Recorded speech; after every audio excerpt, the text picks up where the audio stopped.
నడవలేకపోతున్నా.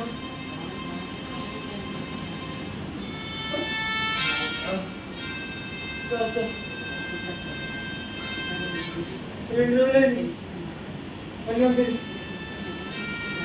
కడుపంతా నగనకలు ఆడుతుంది బిడ్డ. కాస్త మంచినీళ్ళు అయి ఉంటాయి బిడ్డ. ఇంకా చికెన్ కూడా కాలేదు. మా ఊరు తెలబోతాయ్యా ఇప్పటి వరకు నేను వింటాను లేదా అయ్యా అలా అన్నకు దగ్గర దగ్గర నీళ్ళు తెస్తానయ్యా. ఇక్కడే ఇక్కడే ఇక్కడే బిడ్డ చీపురు పెట్టుకోము బిడ్డ. మళ్ళా ఆ బ్రాహ్మణం చూస్తే బిడ్డ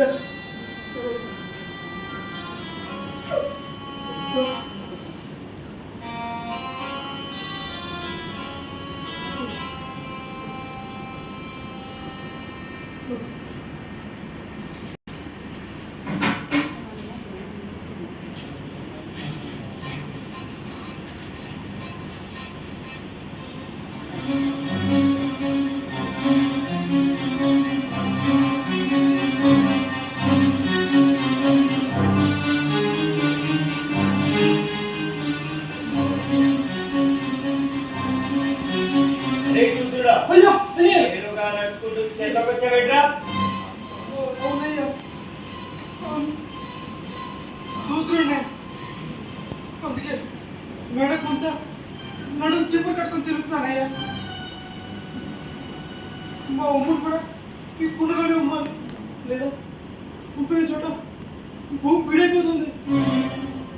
మా అడుగు జాడ తొక్కితే మీరు మైలైపోతారని నడుము చిప్పులు కట్టుకొని తిరుగుతున్నారు. మా అడుగులు ఉడవడానికి మా నీడను కూడా మీరు తాకినా ఎక్కడ అపవిత్రులు అయిపోతారో అని తెలిసి రాత్రి వేళ గుడిసె నుంచి బయటికి రావాలని తెలిసి అతి సూత్రుడే అన్ని తెలిసే ఇక్కడికి వచ్చావారా? అయ్యా మా ముసలాడు తిని 2 రోజులైంది. తాత చచ్చిపోయేటట్టున్నాడు. మీకు పుణ్యం ఉండదయ్యా, కాస్త వెళ్ళిపోయాడు అయ్యా. వాడు చస్తే పోయేదేం లేదు. ఇది మా తాతల కాలం దాటించారు. ఇందులో నుంచి చుక్క నీరు కూడా ఇవ్వంరా.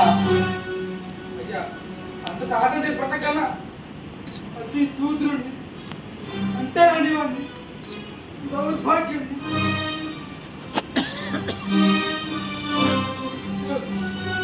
ఈ కుండ ఇక్కడ పెట్టి అటు కూడా నిలబడతాను.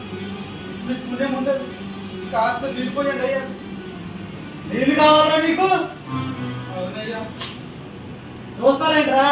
రాందా వాడండి.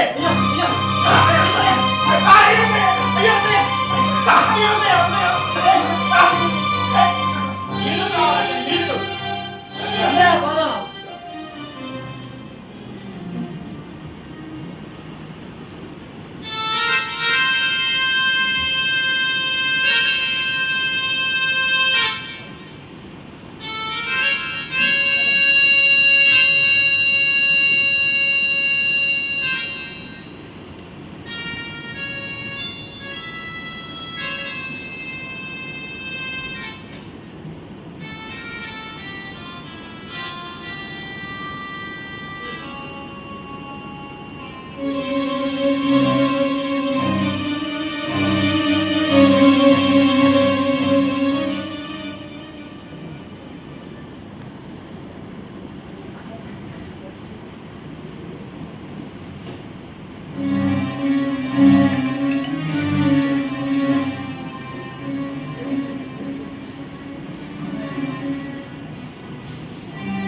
తండ్రి చాపత్తులు ఉంటే కనీసం నోట్లో నీళ్ళు కూడా పోయలేకపోయా.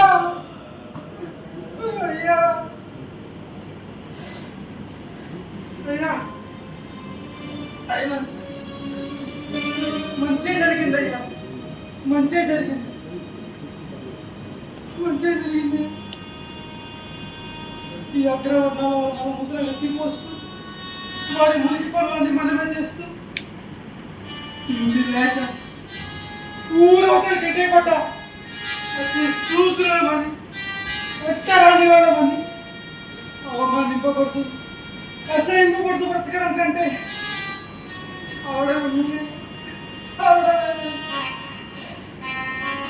భగవంతుడా ఎందుకు మమ్మల్ని ఇలా పుట్టించావు? మేము మంచిగా ఇక్కడ మాకు మానవ జరుగుతుందా? సంగపు పెట్టబడా దౌర్జన్యాలకు దాస్తికాలకు మేము పిలవాల్సిందేరా, మేము పిలవాల్సిందేరా. మమ్మల్ని ధరించేవాడే నాడా, మమ్మల్ని రక్షించేవాడే లేడా?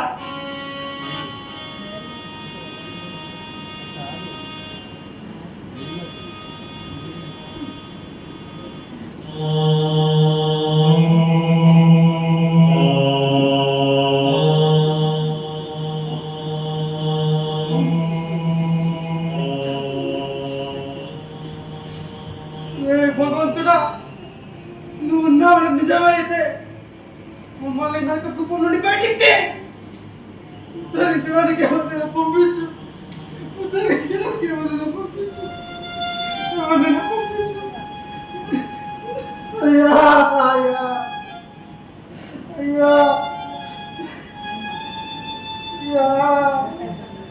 తేవడానికి సమసమాజ నిర్మాణ నిమిత్తం అంటరాని వారి జీవితాల్లోకి చీకటిని చీల్చడానికి, అలా చీకటిలో అలమటిస్తున్న అభాగ్యుల జీవితాల్లో వెలుగులు తేవడానికి సమసమాజ నిర్మాణ నిమిత్తం అంటరాని వారి జీవితాల్లోకి చీకటిని చీల్చడానికి మహారాష్ట్రలోని సతారా జిల్లా ఖడ్గూం గ్రామంలో మాలి కులానికి చెందిన శ్రీమతి చిమనాభాయ్, శ్రీ గోవిందరావు దంపతులకు సామాజిక తత్వవేత్త, ఉద్యమకారుడు, సంఘ సేవకుడైన మహాత్మా జ్యోతిరావు గోవిందరావు పూలే 1827 ఏప్రిల్ 11న జన్మించాడు. ఆయన తండ్రి గోవిందరావు మొదట్లో కూరగాయలు అమ్మేవాడు. కాలక్రమేణా పీష్వా పరిపాలన కాలంలో పూల వ్యాపారం చేయటం వల్ల వారి ఇంటి పేరు పూలేగా మార్పు చెందింది. జ్యోతిరావుకి సంవత్సరం వయసు రాకుండానే తల్లి చనువు చాలించింది. 7 సంవత్సరాల వయసులో పూలే ఒక మరాఠీ పాఠశాలలో ప్రాథమిక విద్యను అభ్యసించాడు. తండ్రి ఆజ్ఞ మేరకు చదువు మానివేసి వ్యవసాయంలో తండ్రికి సాయంగా ఉండేవాడు. పూలేకి పుస్తక పఠనం పట్ల ఆసక్తి ఎక్కువ. ప్రతిరోజు లాంతరు వెలుతురులో చదువుకునేవాడు. జ్యోతిరావుకు చదువు పట్ల ఉన్న ఆసక్తిని గమనించి ఇంటి పక్కన ఉన్న ఉర్దూ భాషను బోధించే పండితుడు జఫర్ మున్షీ బేగ్, ఒక క్రైస్తవ పెద్ద మనిషి లేజెట్ జ్యోతిరావు తండ్రిని ఒప్పించి పూణేలోని స్కాటిష్ మిషన్ పాఠశాలల్లో చేర్పించారు. థామస్ పెయిన్స్ రచించిన మానవ హక్కుల పుస్తకం అతని ఆలోచనలను ప్రభావితం చేసింది. చిన్నప్పుడే మానవ హక్కుల ప్రాథమిక సూత్రాలపై జ్ఞానాన్ని సంపాదించుకున్నాడు పూలే. శివాజీ, జార్జ్ వాషింగ్టన్ల జీవిత చరిత్రలు ప్రభావితం చేయటం వల్ల దేశభక్తి, నాయకత్వ గుణాలు అలవాటయ్యాయి. 13 ఏళ్ల ప్రాయంలో జ్యోతిరావుకి 9 సంవత్సరాల సావిత్రితో వివాహం జరిగింది. 1848లో జరిగిన ఒక బ్రాహ్మణ స్నేహితుడి వివాహంలో పూలే మాలి కులానికి చెందిన వాడవడం వల్ల కుల వివక్షకు గురయ్యారు.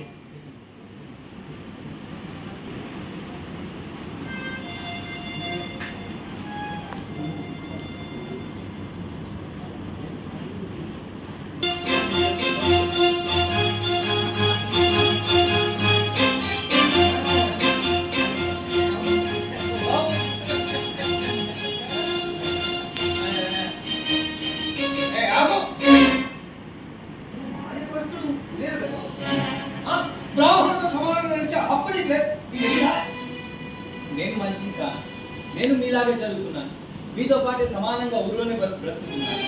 ఏంటి నువ్వు మాతో సమానుడివా? ఎన్ని జన్మలు ఎత్తినా నువ్వు మాతో సమానుడే కాలేడు. అదే ఎందుకు వెళ్ళాలని అడుగుతున్నా. ఎందుకన్నా నువ్వు సోదరుడు కనుక ఈ శుభకార్యం భ్రష్టుపడిపోతుంది. అనే వేడుక కుల ప్రస్తావన తేవడం మీలాంటి పెద్దవారికి తగదు. మాకే నీతులు చెప్తున్నావు. ఆ భగవంతుడి దృష్టికి అందరూ సమానం. అయ్యా తమరు పెద్దలు మరి ఇంత కులవివక్షత చూపించడం సమయం కాదు. అంటే ఆ ఈ సూత్రం కొలుసుకొని నెత్తి మీద పెట్టుకో పూజించబడ్డవా నడవయ్యా ఎంతసేపు మాట్లాడుతుంది మరి చూడండి, ఇది నా స్నేహితుడు వివాహం. అతన్ని ఆహ్వానం జరిగే నేను వచ్చాను. నేను వెళ్ళను. ఏంటి? వ్యవహారం చాలా దూరం వచ్చిందే. నిన్ను పిలిచింది పెట్టింది నెక్కి వెళ్ళమని, అంతేగాని మాకు సమాధానం దక్కినమని కాదు. నేను వెళ్ళను. మాట్లాడే రకంగా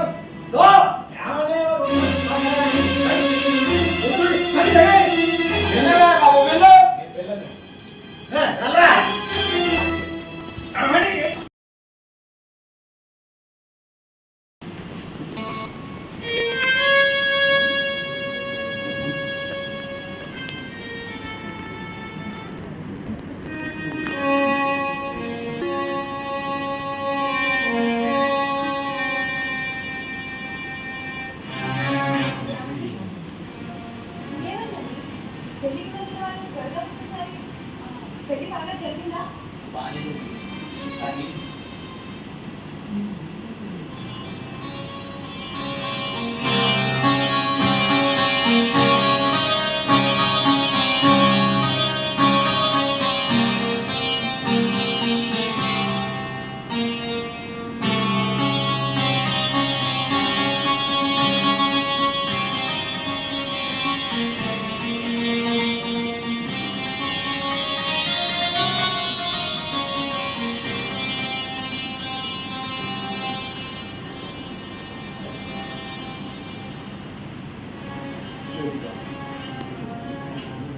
నేనంతా విన్నాను. నాన్నగారు నేనంతా విన్నాను. ఆ బ్రాహ్మణులు మంచివాళ్ళు కాబట్టి నిన్ను మందలించి వదిలేశారు. అదే ఇది వరకైన రోజుల్లో కుల ప్రశ్న పట్టిన వాళ్ళని ఏనుగుల చేత తొక్కి అనిపించేవాళ్ళు. ఇంకెప్పుడు ఇలాంటి పని చేయవాళ్ళు. సరేనా? అమ్మ సావిత్రి భోజనం పట్టేసి కదా.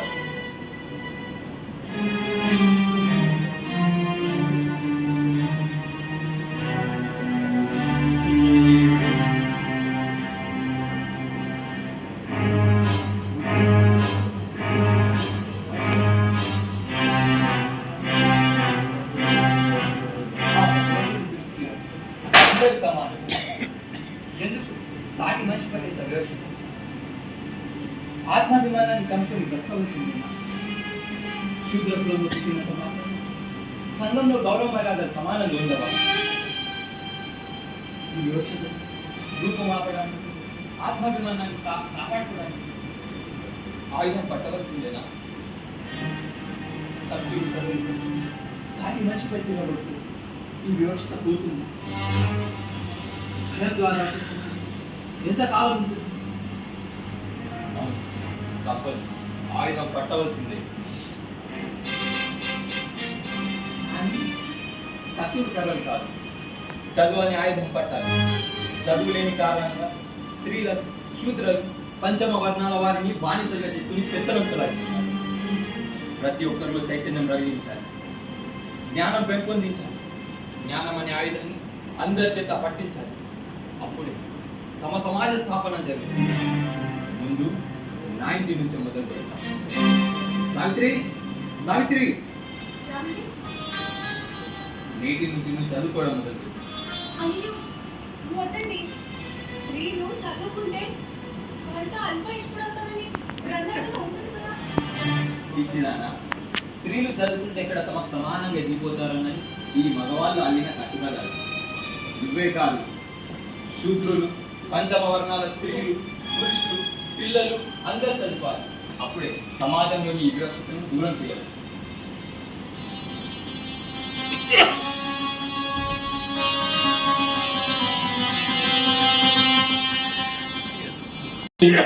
అణిచివేతల్ని బహిర్గతపరచాలని కంకణం కట్టుకొని భారతదేశంలో మొట్టమొదటి దళిత బాలికల పాఠశాలను బీడేవాడ, పూణేలో జనవరి 1, 1848లో పాట్యా సాహెబ్ బీడే నివాస ప్రాంగణంలో ప్రారంభించారు. ఆ తదనంతరం మరో 2 పాఠశాలలను నెలకొల్పారు. ఈ పాఠశాలలో అన్ని కులాల వారికి ప్రవేశం కల్పించటం, అంటరాని వారికి కూడా బోధించవలసి రావడంతో ఉపాధ్యాయులెవరూ ముందుకు రాలేదు. చివరకు జ్యోతిరావు పూలే తన భార్య సావిత్రి సహాయంతో పిల్లలకు పాఠాలు బోధించేలా చేశారు. పూలే మొట్టమొదటి శిష్యురాలైన సావిత్రిబాయి మొట్టమొదటి ఉపాధ్యాయురాలైంది. ఆయన ప్రోత్సాహం ఫలితంగా సావిత్రిబాయి దేశంలోనే తొలి మహిళా ఉపాధ్యాయులుగా నిలిచారు. ఒకరోజు బడి నుంచి ఇంటికి వస్తుండగా కొంతమంది బ్రాహ్మణ పిల్లలు సావిత్రిబాయిపై పేడను విసిరారు, బురద జల్లారు. కొంతమంది ఆమెను బరితగించిందని, స్త్రీ జాతికే కళంకమని దూషించారు. ఇలా బ్రాహ్మణ వ్యతిరేకతతో శూద్ర వర్గంలోని అతిశూద్రులకు విద్యావ్యాప్తి చేయడంలో బెంబేలెత్తిన బ్రాహ్మణులు 1849లో పూలేను ఆయన తండ్రి చేత కుటుంబం నుంచి బహిష్కరింపజేశారు. ఆ సామాజిక వర్గం మన మీద పేడ నీళ్ళు బురద మాత్రం చల్లదు. అంతమించి ఏం చేయగలరు? మనిషిని మనిషిగా చూడలేని వాడు అంతమించి ఏం చేయగలరు?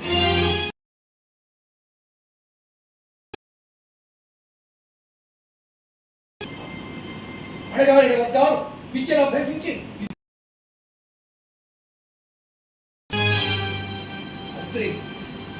క్రీడగా గడప దాటి విద్య బోధించడం సామాన్యమైన విషయం కాదు. దీక్ష నెరవేరు. నువ్వు ధైర్యంగా ముందుకు సాగిపోసాగు. ధైర్యంగా ముందుకు సాగు. ఏమైంది? వాడిలో ఎందుకు అలా ఏడుస్తుంది? ఏంటి ఒంటి మీద పేడ బురద ఏమిటి? దారిలో వస్తుంటే బ్రాహ్మణులు నిర్వాహక ఈ 10 మంది సమాజం కుల కట్టుబాట్లను వ్యతిరేకించి తరతరాలుగా వస్తున్న ఆచార వ్యవహారాలను తప్పుపెట్టారు. శూద్రులకు పాఠశాలను ప్రారంభించి పూనాలో ఉన్న సనాతన బ్రాహ్మణులకు శక్తి పోయారు. కోడల్ని కూడా ఈ ఊపిలోకి రాడు. అసలు ఇది నా మిషనరీ పాఠశాలలో చేర్పించకుండా ఉండాల్సింది. క్రైస్తవ మతంలో చేరుతున్నామంటగా? ఆ సనాతన వర్గం మీకు బాగా నూరిపోసారన్న. నేను బ్రాహ్మణ వ్యతిరేకిని కాదు, బ్రాహ్మణ సిద్ధాంతానికి వ్యతిరేకి.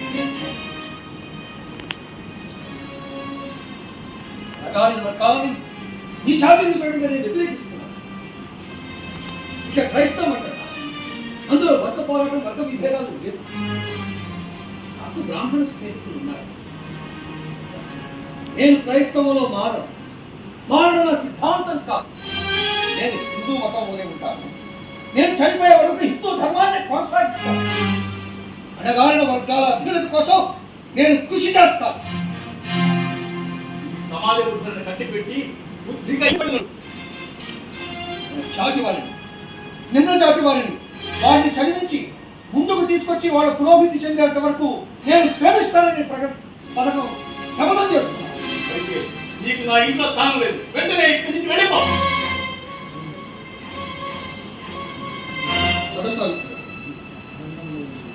వెళ్దాం.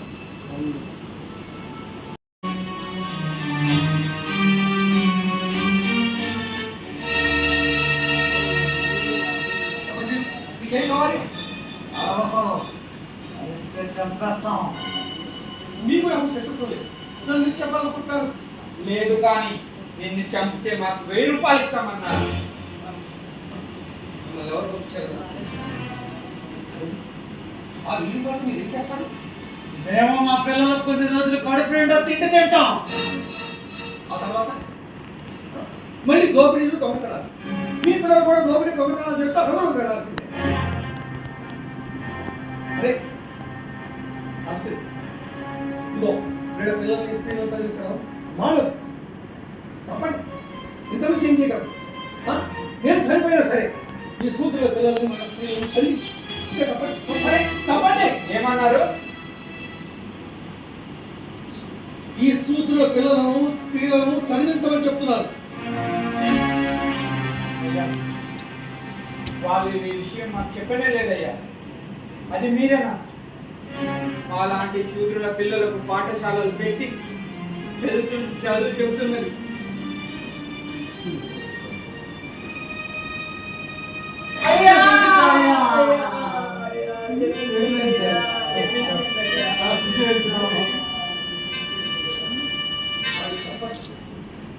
మీ పిల్లలు కూడా దొంగలుగా దోపిడీదారులుగా మారి అడవుల్లో ఉండాలని వాడు కోరుకుంటున్నాడు. మీకు 1000 రూపాయలు ముఖ్యమా? ఈ పిల్లలు బాగా చదివి అభివృద్ధి చెందడం ముఖ్యమా?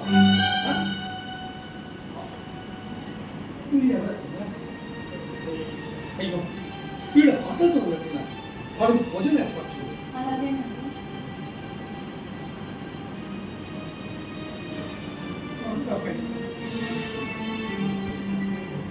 వీళ్ళు పూలే దంపతులు. ఇక ఆనాడు సమాజంలో బాల్య వివాహాలు సర్వసాధారణంగా జరిగేవి. నమస్కారం.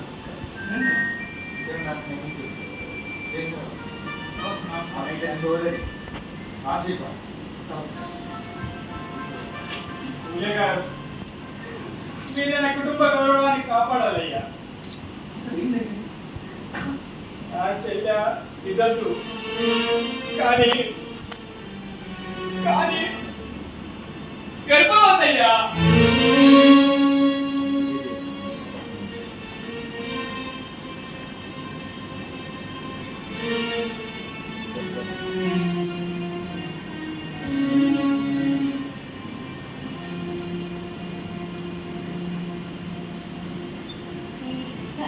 మీ అన్నగారి పరువు ప్రతిష్టల కోసం కాదు, నీ కోసం నేను హెల్ప్ చేస్తాను. చెప్పు, ఏం జరిగిందో చెప్పమ్మా. అసలు ఏం జరిగింది?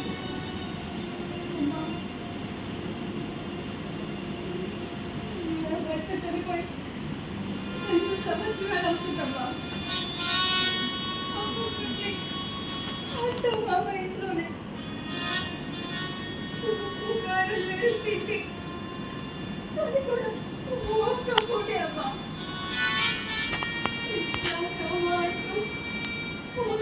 ఆచరించాల్సిన నియమాలన్నీ పాటిస్తున్నానమ్మా.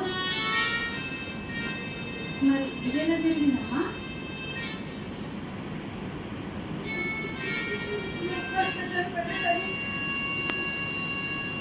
ఇంట్లో మిగతా మగాళ్ళు ఉన్నారు కదమ్మా. వయసులో ఉన్నటువంటి అందరికీ లోకువే అమ్మా.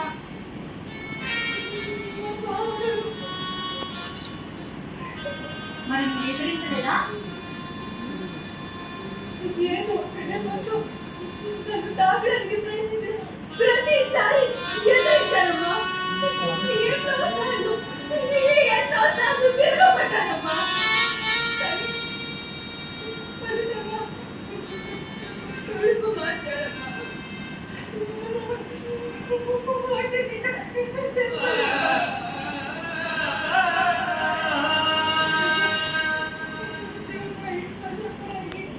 ఎన్నోసార్లు ప్రయత్నించానమ్మా. మాట పట్టించుకోలేదు. నన్ను చూసినా కనీసం నాతో మాట్లాడినా ఏదో పెద్ద పాపం చుట్టుకుంటుందన్నట్టు అందరూ దూరం వెళ్ళిపోయారమ్మా.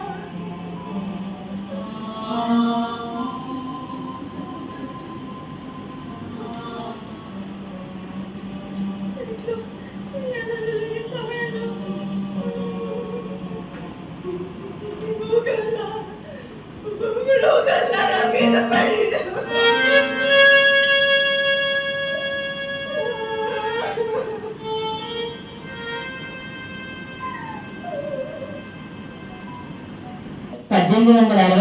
లో బాలహత్య ప్రతిబంధ గృహ స్థాపించి వితంతువులపై గర్భిణీ స్త్రీలకు అండగా నిలిచారు. కేంద్రం స్థాపించడం ఇదే మొదటిసారి. కొన్నాళ్లకు కాశీబాయి ఒక పిల్లవాడిని జన్మనిచ్చింది.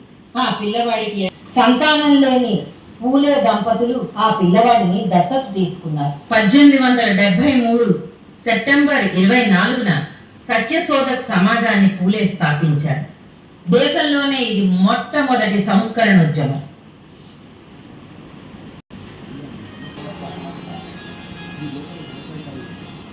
అనాదిగా ఒక దుర్మార్గమైన వ్యవస్థలో ఉన్నాం. అసత్యం, మోసం, దోపిడీ ఆ పునాదిని మనం బద్దలు కొట్టాలి. అందుకు మనం సమాజాన్ని స్థాపించాలి. ఆ సమాజానికి సత్య శోధక సమాజం అని నామకరణం చేస్తున్నారు. ఈ సత్య శోధక సమాజం సమాజంలో 3 సూత్రాలు మన సభ్యులందరూ ఆ 3 సూత్రాలు తప్పకుండా పాటించాలి. భగవంతుడు సత్యానికి ప్రతిరూపమైన భగవంతుడు ఒక్కడే. అతని దృష్టిలో మానవులంతా సమానులే. ఒకరు ముఖం నుంచి పుట్టారని, మరొకరు భుజం నుంచి పుట్టారని, మరొకరు పాదాల నుంచి పుట్టారన్నో సమంజసం కాదు. మానవులంతా ఆ దేవుని హృదయం నుంచి పుట్టిన వారు. ఇక్కడ 2వ సూత్రం భగవంతుడి దృష్టిలో అందరూ సమానం. ప్రతి ఒక్కరికి ఆ భగవంతుడిని పూజించే అధికారం, హక్కు ఉన్నాయి. అందుకే భగవంతుడిని పూజించడానికి మధ్యలో మనకు అక్కర్లేదు. మన తల్లిదండ్రులను పూజించుకోవడానికి మనకు సహాయం అవసరం. మన తండ్రిని గౌరవించడానికి మరొకరి ప్రేమ అవసరమా? దేవుణ్ణి మనమే పూజించుకుందాం. అందుకే పాస్టర్లు, మూలాలు, పూజారు అక్కర్లేదు. మన భగవంతుడిని మనమే పూజించుకుందాం. 3వ సూత్రం ఆది నుండి మానవుడు కులం వల్ల కాదు, గోత్రం వల్ల కానీ గొప్పవాడు కాలేదు. గుణం వల్ల మాత్రమే గొప్పవారు అవుతారు.